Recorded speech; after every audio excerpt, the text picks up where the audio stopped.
एक घना जंगल था। उस जंगल में बहुत सारे डायनासोर का बसेरा था। वो सब आपस में मिलजुल कर रहते थे, इकट्ठे खाते पीते और हर मुसीबत का इकट्ठे ही सामना करते थे। उसी जंगल के दूसरी तरफ बहुत सारी काली गुफाएं थीं, जहां उड़ने वाले डायनासोर यानी टेरोसॉर का बसेरा था। दोनों एक दूसरे के गहरे दुश्मन थे और उनकी दुश्मनी कई सालों से चलती आ रही थी। जंगली डायनासोर्स में से एक मम्मी डायनासोर थी जिसका नाम रक्षा था, जिसके दो बच्चे थे जो रोजाना खेलने जंगल से दूर चले जाते थे। एक का नाम राजू था जबकि दूसरे का नाम ताजू था। एक दिन जब वो दोनों खेलने कूदने में मगन थे तो अचानक ऊपर से बड़ा टेरोसॉर भी गुजर रहा था। उसने जब बच्चों को खेलते हुए देखा तो फौरन से बोला, अरे वाह, डायनासोर के बच्चे अकेले खेल रहे हैं। यही वक्त है पुराना बदला लेने का। मैं इनमें से एक बच्चे को उठाकर अपने साथ ले जाता हूँ। हा हा हा हा हा। जब डायनासोर इनको ढूंढते हुए हमारी गुफाओं में आएंगे तो हम उन्हें खूब मजा चखाएंगे। हा हा हा। टेरोसॉर उड़ान नीचे को बढ़ता है और दोनों बच्चों में से राजू को अपने पंजों में उठाकर साथ ले जाता है। ताजू ये देखकर बहुत डर जाता है और जोर जोर से रोना शुरू कर देता है। बचाओ बचाओ, दुष्ट टेरोसॉर मेरे भाई राजू को उठाकर ले गया। अरे कोई तो बचाओ।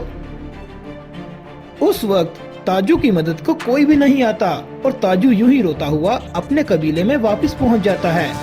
ताजू की ये हालत देखकर उसकी मम्मी और ताजू से आकर पूछती है, ताजू बेटा तुम्हें क्या हुआ? तुम क्यों रो रहे हो? और राजू किधर है? क्या हुआ तुम दोनों को? मम्मी मम्मी, राजू भैया को वो राक्षस टेरोसॉर उठाकर ले गया। ताजू की ये बात सुनकर मम्मी डायनासोर रोना शुरू कर देती है।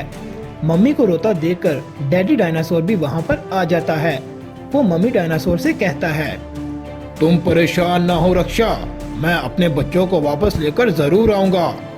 अगर उन्होंने हमारे राज्य को कुछ किया तो मैं उनको जिंदा नहीं छोड़ूंगा। हाँ। अगले दिन सारे डायनासोर मिलकर एक योजना बनाते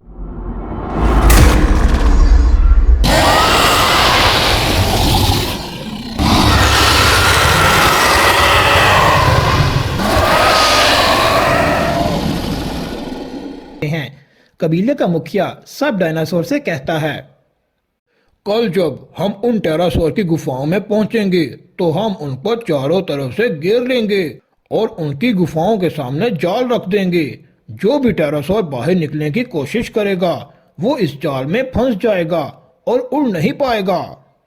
तमाम डायनासोर को मुखिया की ये योजना बहुत पसंद आती है और अगले दिन उन टेरासोर से बदला लेने निकल पड़ते हैं।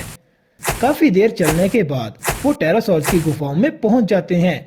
गुफाओं के करीब पहुंचकर मुखिया डायनासोर सबसे कहता है, सुनो साथियों, यही वक्त है पुराना बदला लेने का। अगर आज हम जरा से भी चूक गए तो ये कभी भी हमारे हाथ नहीं आएंगे। तमाम डायनासोर बहुत जोश में होते हैं। जाल फेंकने के बाद वो थोड़ी देर इंतजार करते हैं। इतने में पहला टेरासोर बाहर निकलने की कोशिश करता है लेकिन बाहर नहीं निकल पाता और वहीं जाल में फंस जाता है।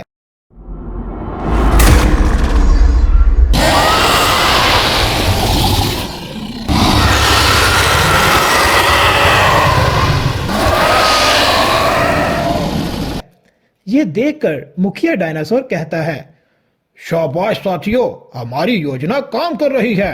जाल को और मजबूती से पकड़े रखो, आज इन सबको यहीं खत्म कर देंगे। हाँ।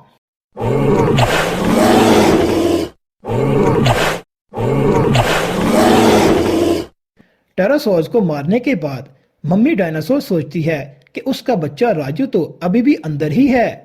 वो भागती हुई गुफा में पहुंच जाती है। वहां जाकर वो देखती है कि एक टेरासोर ने राजू को पकड़ा होता है। वो मम्मी डायनासोर से कहता है, आगे मत बढ़ना वरना मैं तुम्हारे बच्चे को मार दूंगा। हाँ। मम्मी डायनासोर बहुत गुस्से में होती है। वो उसकी बात नहीं सुनती और बड़ी छलांग लगाकर उसको वहीं खत्म कर देती है।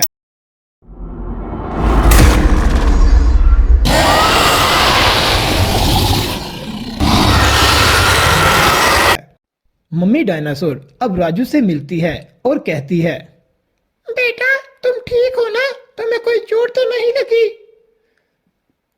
नहीं मम्मी, मैं बिल्कुल ठीक हूँ और मुझे पूरा यकीन था कि आप लोग मुझे बचाने जरूर आएंगे। वो दोनों गुफा में से बाहर निकलते हैं और तमाम डायनासोर अपनी जीत का जश्न मनाते हैं। डायनासोर ने अपने पुराने दुश्मनों का खात्मा कर दिया था और अब वो दोबारा से जंगल में खुशी खुशी रहने लगते हैं।